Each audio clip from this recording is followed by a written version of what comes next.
everybody, it's Natch.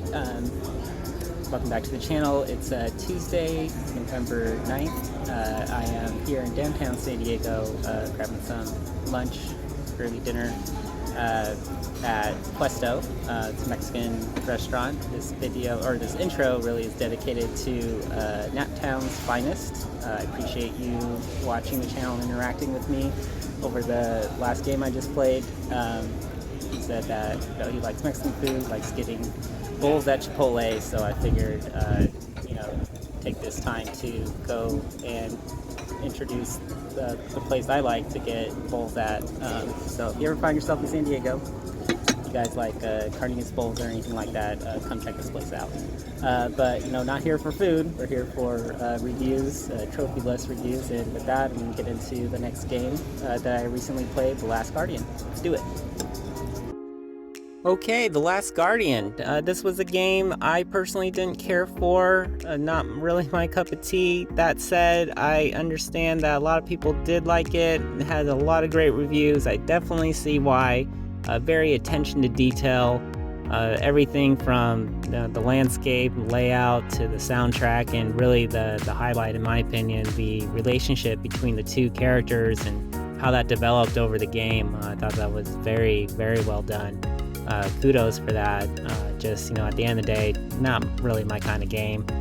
But we are here to talk about the trophy list, and in that respect, I thought it was a fantastic trophy list. This is a great game, in my opinion, for building mental fitness. Very well helps promote problem solving, getting that a lot better, honing that down, building your confidence in that as well.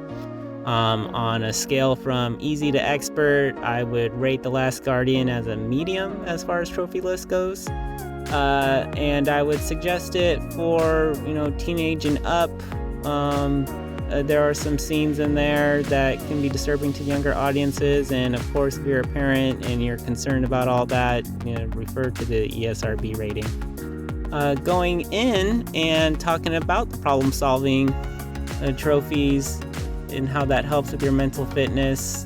There was actually a few trophies I want to touch base on, just a few that really had you go out of your way and learn skills that you normally wouldn't have learned in the normal course of just playing this game. Like if you were just playing it just to play it. I thought that was great because, it made you a better player at the game, and that really translates to the real world as well. There's a lot of resources and tools at our disposal, whether in our personal life or in our career, that we could be using to make us better at what we're doing. And, doing that and applying it just helps build you as a better person, better asset for your career. Helps with your problem solving and your confidence in what you're doing. And again, I really appreciate those kind of trophies. And the two main trophies that I feel are most beneficial are the speed run, which is one of my favorite trophies. Basically, you have to complete the game within a certain amount of time. And really, if you mess up, you got to start over. And again, that translates to the real world. There's a lot of times, especially in a career, where you're going to have a deadline, and you gotta be effective. You gotta be effective with your time. You gotta know what you're doing, and you gotta do it right to meet the deadline. And if you don't, you're out. You don't make the cut. Very few times where you get a redo. So again, that's a really great trophy in my opinion. And the other one being the deathless run, which basically is you got to complete the game without dying. And in that respect, you got to be very attentive to what you're doing. You got to take your time at certain points, make sure you're doing everything perfect. You got to do 100% or else you fail and you got to start all over. And in the real world, you run into those situations too. You're going to run into a problem or an issue where you got to be perfect. There's only one way to do it, and if you don't do it right, you're done. You're out. And unfortunately, in the real world, there are some situations like that where you mess up and you don't do it right. It's got some very heavy consequences that could be detrimental. So again, this game, I feel, in my opinion, the trophy list really helps build all that, makes you aware. helps with problem solving and confidence and so forth. Very, very good stuff. And moving on just a little bit, I want to touch base on our using guides to help with your trophy hunting. There was plenty of times, or really a few times in this game, that I was stuck. I had no idea what I was doing. It was very frustrating, and I just looked up a guide, figure out what to do next. And you may be asking, well, Natch, why would you do that if the whole point is promoting mental fitness? How can you do that if you're not doing it on your own? You're using a guide. Aren't you kind of thrown in the towel there? And to that, I would say no. You got to look at things practically and how they would apply in the real world. Again, whole point is to help build your mental fitness and applying it in your waking life.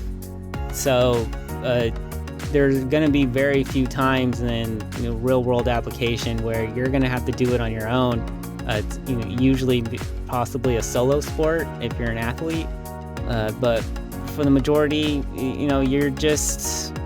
it's not practical to think that you have to do something on your own when you know that there are resources and tools available to help you with what you're stuck on. And really, it's detrimental to spend so much time on one thing because you're preventing yourself from experiencing and gaining the knowledge from other projects and other things you would be doing. And in this aspect, trophy hunting, building your mental fitness with other games that could be sharpening other parts of it. So again, I would really recommend, if you are stuck in a situation, that there's a resource out there, go and do it. You still got to do it on your own. So just because you watch something and figure out how to do it doesn't mean you are off the hook. You still gotta do the deed, do it on your own. And again, overall, I just feel it helps build your problem solving and confidence and attitude.